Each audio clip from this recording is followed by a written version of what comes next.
ಇವತ್ತು ಹಾರ್ತಾ ಇಲ್ಲ ಇಂಡಿಗೋ ಸರಿಯಾಗಿ ಟಿಕೆಟ್ ದರ. ಈಗ ಇಂಡಿಗೋ ಯಾವಾಗ ಇಷ್ಟೊಂದು ಪ್ರಾಬ್ಲಮ್ ಆಯಿತು ಅಂತ ಹೇಳಿದ್ರೆ, ನಿಮಗೆ ಇಂಡಿಗೋಗೆ ಅಷ್ಟೊಂದು ಪ್ರಯಾಣಿಕರು ಯಾಕೆ ಇದ್ದಾರೆ ಅನ್ನೋದು ಕೂಡ ಅಷ್ಟೇ ಇಂಪಾರ್ಟೆಂಟ್ ವಿಚಾರ.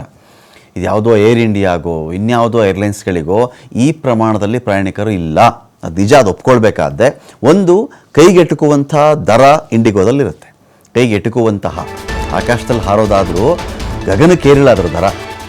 ಕೈಗೆಟುಕುವಂಥ ದರ ಇಂಡಿಗೋದಲ್ಲಿದೆ, ಇದೊಂದು ವಿಚಾರ. ಆದರೆ ತುಂಬ ಜನ ಪ್ರಯಾಣಿಕರು ಇಲ್ಲೇ ಬುಕ್ ಮಾಡ್ತಾರೆ. ಇದೇ ಕಾರಣಕ್ಕೇ ಬುಕ್ ಮಾಡೋದು ಅವರೆಲ್ಲರೂ ಕೂಡ. ಅದರಲ್ಲಿ ಏನಾಗ್ತಾ ಇದೆ, ಈಗ ಇಂಡಿಗೋ ಸ್ಟಕ್ ಆಯ್ತಲ್ಲ ಈ ಥರ, ಅದು ಹಾರ್ತಾ ಇಲ್ಲ, ಪೈಲಟ್ ಸಮಸ್ಯೆ ಅಂತೆ, ಅದೇನೋ ವಿಶ್ರಾಂತಿ ಅಂತೆ, 5-6 ಲ್ಯಾಂಡಿಂಗ್ಗಳು ಇಲ್ಲವಂತೆ ಒಂದು ದಿನಕ್ಕೆ, ಈ ಥರದ್ದು ಏನೇನೋ ವಿಷಯಗಳಿದೆಯಲ್ಲ. ಇದರ ಮಧ್ಯೆ ಹೇಗಿದ್ದರೂ ಇಷ್ಟೊಂದು ಪ್ರಯಾಣಿಕರಲ್ಲಿದ್ದಾರಲ್ಲ, ಈ ಪ್ರಯಾಣಿಕರನ್ನ ಏನು ಮಾಡ್ತಾರೆ, ಬೇರೆ ಏರ್ಲೈನ್ಸ್ನವರು ಪುಲ್ ಮಾಡ್ಕೊಳ್ತಾರೆ, ಎಳ್ಕೊಳ್ತಾರೆ ತಮ್ಮ ಕಡೆಗೆ ಹೇಳ್ಕೊಳ್ತಾರೆ. ಇದೇ ಬಿಸ್ನೆಸ್ ಅಂತ ನಾನು ಆಗಲೇ ಹೇಳ್ತಾ ಇದ್ದದ್ದು. ಯಾವ ಏರ್ಲೈನ್ಸ್ನ ಬಗ್ಗೆ ಕೆಟ್ಟ ರೀತಿಯಲ್ಲಿ ಆಗ್ತಾ ಇದೆಯೋ, ವಿಮಾನ ಹಾರದಿರೋದು ನಿಜ, ಹಾರದೇ ಇರುವುದಕ್ಕೆ ಯಾರು ಇನ್ಸೈಡ್ ಕಾರಣ ಐ ಡೋಂಟ್ ನೋ. ಇದರಲ್ಲಿ ಸಿಬ್ಬಂದಿ ಕಾರಣಕರ್ತರಾಗಿದ್ದಾರಾ, ಮ್ಯಾನೇಜ್ಮೆಂಟೇ ಕಾರಣಕರ್ತರಾಗಿದ್ದಾರಾ, ಇನ್ಯಾವುದಾದ್ರೂ ವಿಚಾರಗಳಿದೆಯಾ, ಐ ಡೋಂಟ್ ನೋ. ಈ ಕ್ಷಣಕ್ಕೆ ನಾನೇನು ಹೇಳಲಾರೆ. ಆದರೆ ಇದನ್ನು ಅಡ್ವಾಂಟೇಜ್ ಮಾಡ್ಕೊಂಡು ಸುಮಾರು ಜನ ಪ್ರಯಾಣಿಕರು ಇವ್ರಿಗೆ ಹೋಗ್ತಾರೆ, ಅದು ಲಾಭದಲ್ಲಿದೆ ಅಂತ ಆದಾಗ ಈಗೇನಾಗ್ತಾ ಇದ್ದಾರೆ, ಈ ಪ್ರಯಾಣಿಕರನ್ನ ಬೇರೆ ಏರ್ಲೈನ್ಸ್ಗಳವರು ಸೆಳೆದುಕೊಳ್ತಾ ಇದ್ದಾರೆ.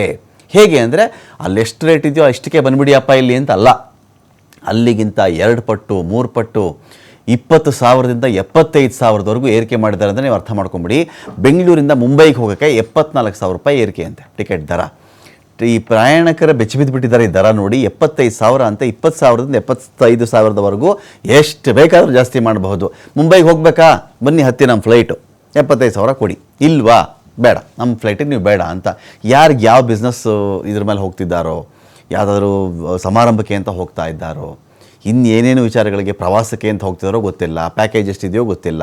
ಬೆಂಗಳೂರಿಂದ ಮುಂಬೈಗೆ ಹೋಗಬೇಕು ಅಂದರೆ 74,000 ರೂಪಾಯಿ ಕೊಟ್ಟು ನೀವು ಹೋಗಬೇಕಾಗತ್ತೆ. ಈ ಬೆನ್ನಲ್ಲೇ ವಿಮಾನಯಾನ ಸಂಸ್ಥೆಗಳಿಗೆ ಕೇಂದ್ರ ಎಚ್ಚರಿಕೆಯನ್ನು ಕೊಟ್ಟಿದೆ. ಕ್ರಮ ಜರುಗಿಸಿಲ್ಲ ಕೇಂದ್ರ, ಎಚ್ಚರಿಕೆ ಕೊಟ್ಟುಬಿಟ್ಟು ಈಗೆಲ್ಲ ಮಾಡಬಾರ್ದಪ್ಪ ನೀವು ಅಂತ ಹೇಳಿದೆ. ಈಗ ನಮ್ಮಲ್ಲೂ ಕೂಡ ಅಂತ ಎಚ್ಚರಿಕೆ ನಡೀತಾ ಇರುತ್ತೆ. ಎಲ್ಲಿ ಅಂತ ಹೇಳಿದ್ರೆ, ಈ ಬಸ್ಗಳಲ್ಲೂ ಕೂಡ ಈ ಥರದ ಎಚ್ಚರಿಕೆ ಇರುತ್ತೆ. ಯಾವಾಗ ಅಂತ ಹೇಳಿದ್ರೆ, ಹಬ್ಬಗಳು ಬರುತ್ತಲ್ಲ, ಹಬ್ಬಗಳು ಬಂದಾಗ ಒಂದು ಸಪೋಸ್ ನೀವು ಒಂದು ಉದಾಹರಣೆಗೆ 500 ರೂಪಾಯಿ ಟಿಕೆಟ್ ಇತ್ತು ಅಂತ ಅಂದ್ಕೊಳ್ಳಿ. ಹಬ್ಬ ಏನೂ ಇಲ್ಲ, ನಾರ್ಮಲ್ ಡೇಸಲ್ಲಿ 500 ರೂಪಾಯಿ ಟಿಕೆಟ್ ಇತ್ತು ಅಂದಾಗ, ಹಬ್ಬ ಬಂತು ಅಂದರೆ 1,500 2,000 ರೂಪಾಯಿ ಮಾಡಿಬಿಡ್ತಾರೆ ಟಿಕೆಟ್. ಹಬ್ಬ ಇದೆ, 3 ದಿನ ರಜಾ ಇದೆ, ವೀಕೆಂಡ್ ಇದೆ, ಹಾಗಿದೆ ಹೀಗಿದೆ ಅಂತ ಮಾಡಿಬಿಡ್ತಾರಲ್ಲ. ಅವಾಗ ಸರ್ಕಾರನು ಈ ಥರ ಎಲ್ಲ ಮಾಡಬಾರ್ದು, ಪ್ರೈವೇಟ್ ಬಸ್ಗಳು ನಾವು ಸುಮ್ಮನೆ ಬಿಡಲ್ಲ ಅಂತ ಹೇಳ್ತಾರಲ್ಲ, ಆ ಥರ ವಿಮಾನಯಾನ ಸಂಸ್ಥೆಗಳಿಗೆ ಕೇಂದ್ರ ಕೂಡ ಸಣ್ಣ ಎಚ್ಚರಿಕೆ. ಕ್ರಮ ಜರುಗಿಸಿಲ್ಲ, ಈ ಥರ ಮಾಡಿಕೊಡ್ದು ಅಂತ ಹೇಳಿಲ್ಲ, ಮುಟ್ಟುಗೋಲು ಹಾಕ್ತಾ ಇಲ್ಲ. ಆ ಥರ ಟಿಕೆಟ್ ತೊಗೊಂಡ್ರೆ ನಿಮಗೆ ಪನಿಷ್ಮೆಂಟ್ ಹಾಕ್ತೀನಿ ಅಂತ ಹೇಳ್ತಿಲ್ಲ, ದಂಡ ಹಾಕ್ತೀನಿ ಅಂತ ಎಲ್ಲೂ ಹೇಳ್ತಿಲ್ಲ, ಕ್ರಮ ಜರುಗಿಸ್ಬಿಡ್ತೀನಿ ಅಂತಲೂ ಎಲ್ಲೂ ಹೇಳ್ತಿಲ್ಲ. ಎಚ್ಚರಿಕೆ, ವಾರ್ನಿಂಗ್ ಅಷ್ಟೇ ಕೊಟ್ಟುಬಿಟ್ಟು ಕೇಂದ್ರ ಕೂಡ ಸುಮ್ಮನಾಗಿದೆ. दोस्तों, ये वीडियो जो इंडिगो की फ्लाइट्स में 2-3 दिन से जो तकलीफ हुई आम लोगों को, उसके लिए एक छोटा सा मैसेज है.